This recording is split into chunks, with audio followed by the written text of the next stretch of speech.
Joe O'Neill from SPwJO here with Joe McGrain.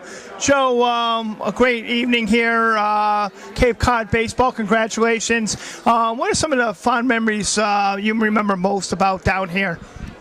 It's just really as far as a season of baseball, and I've been in professional baseball for over 25 years now. That as far as a season, I've never had more fun than I've had down here on the Cape Plain for the Harwich Mariners, and I'm very thankful that two people like Mary Henderson and Jim McGonigal are still deeply involved and were then.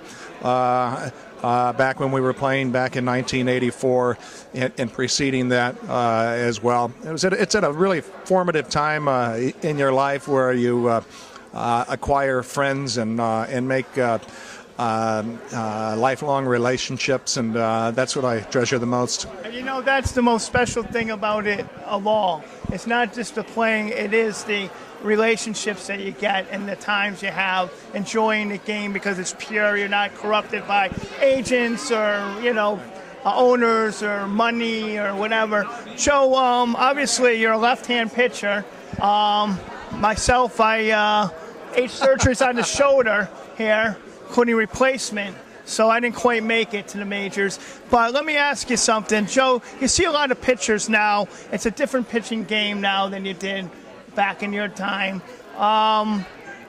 Is it a good thing? I mean, guys don't go 9 innings anymore. It's specialists. How's that impacted baseball, do you think? Well, I think it has, and I think that's one of the reasons why you're never going to see a 400 hitter again, because of the specialization of the game. A guy is going to go in and face a tough lefty, another righty, and then a guy with a split or a closer, and the game's a lot more diversified from that standpoint. And not to be negative, but there are 4 more teams, so as a result, not every team has what I would call a true number 1 starter. And I think that used to be a very prideful thing for pitchers back in when I played in the 80s and 90s, is to get 27 outs to finish what you start. And it's just been, I think a lot of it has had to do over the evolvement how pitchers are trained. What do 100 pitches mean? It means something for one guy and maybe something for the other. So I don't think you can really blanket and say this guy can only go 100 pitches. You train by throwing, you throw to train, and that's how you do it. Well, you see a lot of stats play a lot of parts. Terry Falcone is one that watches the pitching count, and that's a good thing. I mean, you got to protect your pitcher. You are an investment, but in the same sense, do you think that's overdone, that status thing? And not just for Terry, but I mean just in basic. Terry's a friend, but generally in baseball itself, that we've gotten to that point where everything has become so business-like, so stat-like, that it's kind of impacted the game to a negative? I think there's a lot more people in the game from an evaluative standpoint that are certainly a lot more educated than I was. Used to have like a GM was a guy who perhaps played, and there were a lot of wheeling and dealing at the winter meetings, and now there's a lot of empirical data, and I think there's a place for that.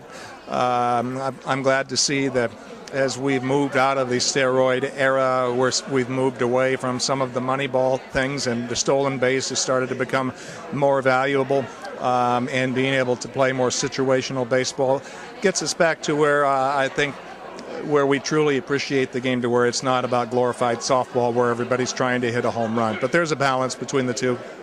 Joe, I know you got to get going, but just curious too on a lot of things now with the salary you mentioned. It seems to have stopped to a point now. There seems to be guys aren't getting as much. The owners are kind of looking at things now. People aren't getting as long as contracts as they did probably in your time. More of an impact on, which is great for Cape Cod baseball guys, kids that are coming up, more minor league system working on that. Do you agree with that? I'm not sure that I understand the question. In other words, basically, you're seeing now a revitalization of minor leaguers being more impacted now. I think what it really is now is that you have a lot of guys where they're spending a lot less time in the minor leagues developing, and they're doing more development at the big league level. So that's where you see guys like Jabba Chamberlain having these Jabba rules, as opposed to having a body of work in the minor leagues to where you bring this guy up and take the reins off. And I think that's what a lot of us pitchers, Ron Darling and another peer of mine would definitely say the same thing, is that when we came up, there were no governors on us or training wheels or whatever. We were ready to roll. Right. And finally, what do you think about worldwide baseball? You're seeing a lot of guys from Japan, from different parts of the world. We've interviewed Harvey Schiller, who's the World Baseball Commissioner. What's some of your impressions? Is it going to be worldwide eventually?